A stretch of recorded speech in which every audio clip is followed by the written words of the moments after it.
नमस्कार। आइए सुनते हैं सुभद्रा कुमारी चौहान की कहानी अमराई। उस अमराई में सावन के लगते ही झूला पड़ जाता था और विजयादशमी तक पड़ा रहता। सुबह शाम तो बालक बालिकाएं और रात में अधिकतर युवतियां उस झूले की शोभा बढ़ाती। यह उन दिनों की बात है जब सत्याग्रह आंदोलन अपने पूर्ण विकास पर सारे भारतवर्ष में सम्राग्नि धधक रही थी। दमन का चक्र अपने पूर्ण वेग से चल रहा था। अखबारों में लाठीचार्ज, गोलीकांड, गिरफ्तारी और सजा की धूम के अतिरिक्त और कुछ रहता ही न था। इस गांव में भी सरकार के दमन का चक्र चल चुका था। कांग्रेस के सभापति और मंत्री पकड़कर जेल में बंद कर दिए थे।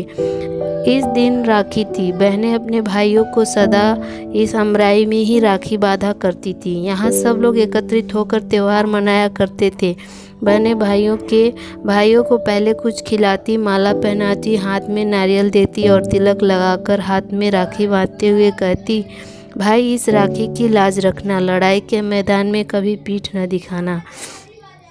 एक तरफ तो राखी चित्ताकर्षक दृश्य था, दूसरी ओर छोटे छोटे बच्चे और बच्चियां झूले पर झूल रहे थे। इनके सुकुमार हृदय भी देश प्रेम से उन्हें नन्हे नन्हे पौधे स्फुटित हो रहे थे।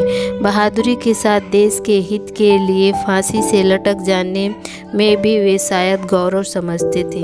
पहले तो लड़कियां कजरी गा रही थी। एक छोटा सा बालक गा उठा, झंडा ऊंचा रहे हमारा। फिर क्या था, सब बच्चे कजली बिजली तो भूल गए और आगे चिल्लाने लगे, झंडा ऊंचा रहे हमारा। इनकी खबर ठाकुर साहब के पास पहुंची। अमराई उन्हीं की थी। अभी 3 ही महीने पहले वे राय साहब हुए थे। ऑनरेरी मजिस्ट्रेट वो थे ही और थे सरकार के बड़े भारी खैर ख्वाह। जब उन्होंने सुना कि अमराई तो असहयोगियों का अड्डा बन गई है, प्रायः इस प्रकार वहाँ रोज ही होता है, तो वे बड़े घबराए। फौरन घोड़ा कसवाकर अमराई की ओर चल पड़े, किंतु उनके पहुँचने से पहले ही वहाँ पुलिस भी पहुँच चुकी थी। ठाकुर साहब को देखते ही दरोगा नियामत अली ने बिगड़कर कहा, ठाकुर साहब, आपसे तो हमें ऐसी उम्मीद न थी। मालूम होता है कि आप भी उन्हीं में से हैं। यह सब आपके ही तो तबीयत से हो रहा है, लेकिन इसमें अमन में खलन पड़ने का खतरा है। आप 5 मिनट के अंदर ही यह सब मजमा यहाँ से हटवा दीजिए, वरना हमें मजबूर होकर लाठियाँ चलवानी पड़ेगी। ठाकुर साहब ने नम्रता से कहा, दरोगा जी ज़रा सब्र रखिए, मैं अभी यहाँ से सबको हटवा देता हूँ। आपको लाठियाँ चलवाने की नौबत ही क्यों आएगी। नियामत अली का पारा 110 पर तो था ही। बोले, फिर भी मैं आपको पहले से आगाह कर देता हूँ कि ज़्यादा से ज़्यादा 10 मिनट लगे, नहीं तो मुझे मजबूरन लाठियाँ चलवानी ही पड़ेंगी। ठाकुर साहब ने घोड़े से उतरकर अमराई में पैर रखा ही था कि उनका 7 साल का नाती विजय हाथ में लकड़ी की तलवार लिए हुए आकर सामने खड़ा हो गया। ठाकुर साहब को संबोधन करके बोला, दादा देखो, मेरे पास भी तलवार है, मैं भी बहादुर बनूंगा। इतने ही में उसकी बड़ी बहन कांति, जिसकी उम्र करीब 9 साल थी, धानी रंग के कपड़े पहने हुए आकर ठाकुर साहब से बोली, दादा ये विजय लकड़ी की तलवार लेकर बड़े बहादुर बनने चला है। मैं तो दादा स्वराज का काम करूंगी और चरखा चलाकर देश को आज़ाद कर दूंगी। फिर दादा बतलाओ, मैं बहादुर बनूंगी कि ये लकड़ी की तलवार वाले।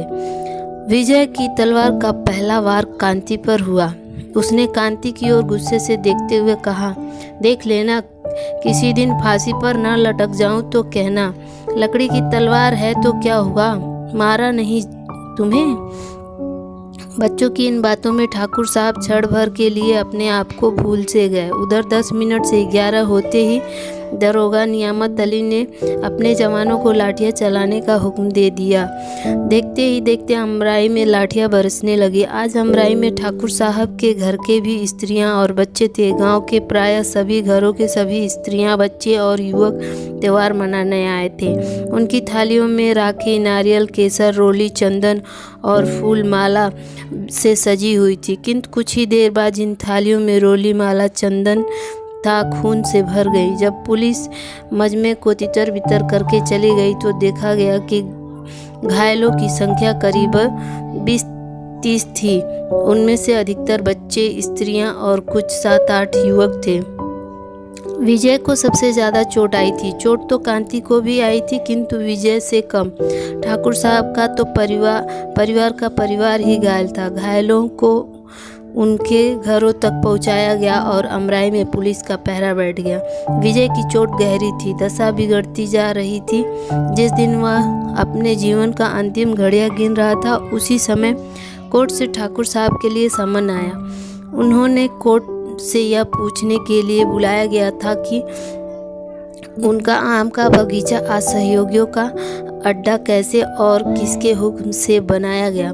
ठाकुर साहब भी ऑनरेरी मजिस्ट्रेट का इस्तीफा, राय साहिबी का त्यागपत्र जेब में लिए हुए कोर्ट पहुँचे। उनका बयान इस प्रकार था: मेरा बगीचा असहयोगियों का अड्डा कभी नहीं रहा, क्योंकि मैं तभी तक सरकार का बड़ा भारी खैरख्वाह रहा हूँ। मुझे सरकार की नीयत पर विश्वास था और अपने घर में बैठा हुआ था, अखबारी दुनिया का विश्वास करता था। मुझे यकीन ही न आता कि न्याय की आड़ में सरकार निरीह बालक, स्त्रियों और पुरुषों पर कैसे लाठियाँ चलवा सकती है। परंतु आज तो सारा भेद आंखों के आगे ही विषैले अक्षरों में लिख गया है। मेरा तो यह विश्वास हो गया है कि इस शासन विधान में जो प्रजा के हित नहीं है, अवश्य परिवर्तन होना चाहिए। हर एक हिंदुस्तानी का धर्म है कि वह शांति सुधार के काम में पूरा सहयोग दे।